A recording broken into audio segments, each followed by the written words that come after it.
Harry Truman was officially a Baptist, being baptized by immersion at age 18, according to William A. de Gregorio's complete book of US presidents.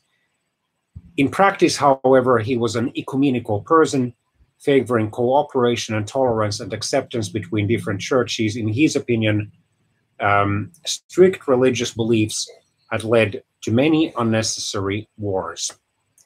He was also a Freemason, as at least according to one online or printed source, were his predecessors Franklin Roosevelt and Herbert Hoover. Let's see if, and this information comes mostly from, or came mostly from, William A. de Gregorio's complete book of US presidents. Let's see if the Wikipedia article has something to say. Yes, Truman kept his religious beliefs private and alienated some Baptist leaders by doing so. And yes, from the world famous American Baptist evangelist Billy Graham's autobiography, Just As I Am, he recalled the embarrassing experience in July 1950 when, aged 31, he had with 3 of his fellow evangelists been accepted when they had asked to have an audience with Truman in the Oval Office of the White House. Truman had looked at them, wondering if they were a traveling vaudeville team with various different kinds of entertainment stunts. He did welcome them kindly or politely, shaking hands with all of them. And then Graham, who was a Baptist just like Truman, also a Democrat, and in those days, according to Graham, being a Baptist and a Democrat meant almost the same thing, wanted to talk about faith. And he then politely asked the president about his religious background and leanings. Truman replied simply that he tried to live by the Golden Rule and the Sermon on the Mount. Graham respectfully but clearly stated, "It takes more than that, Mr. President. It's Christ and his death on the cross that you need." And then Truman stood up. Apparently their meeting was over, and the 4 evangelists stood up also. Graham then asked Truman if he could pray. Truman replied something like this: "It can't do any harm." And then Graham prayed powerfully. After leaving the White House, the 4 evangelists were met by a group of American journalists who asked them details of their meeting. And Graham, since no one had briefed him, in other words, counseled him on how to talk to the president, and especially how to quote the president after such a meeting. The general policy was then, and I think still is now, almost 7 decades later, that without the president's permission, you should not quote him, at least not directly.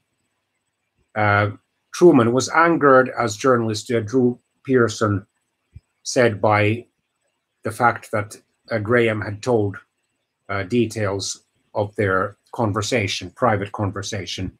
And Truman, during the rest of his presidency, never asked Graham to come back. And according to more than one online source, Truman even called Graham a religious charlatan or something like that. I'll try to get the quote.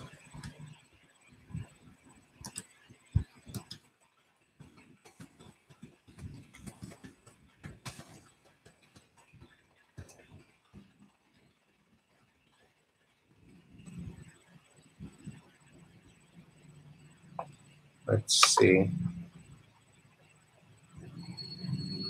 Yeah, Billy Graham pastored to the presidents.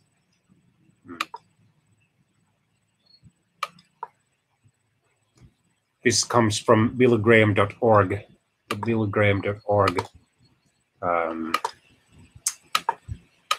website. And this was published by the Billy Graham Evangelistic association on the occasion of the president's death, on the occasion of the evangelist's death, at the age of 99 on February the 21st, 2018.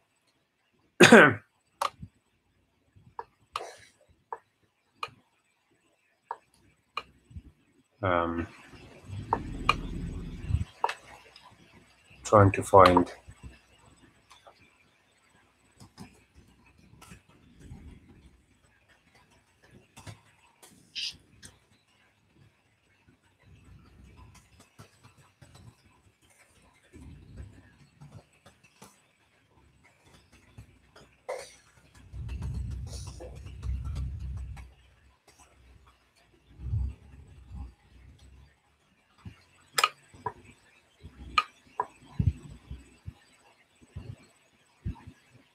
So Harry Truman, if I remember correctly, privately called Billy Graham a religious charlatan and fraud.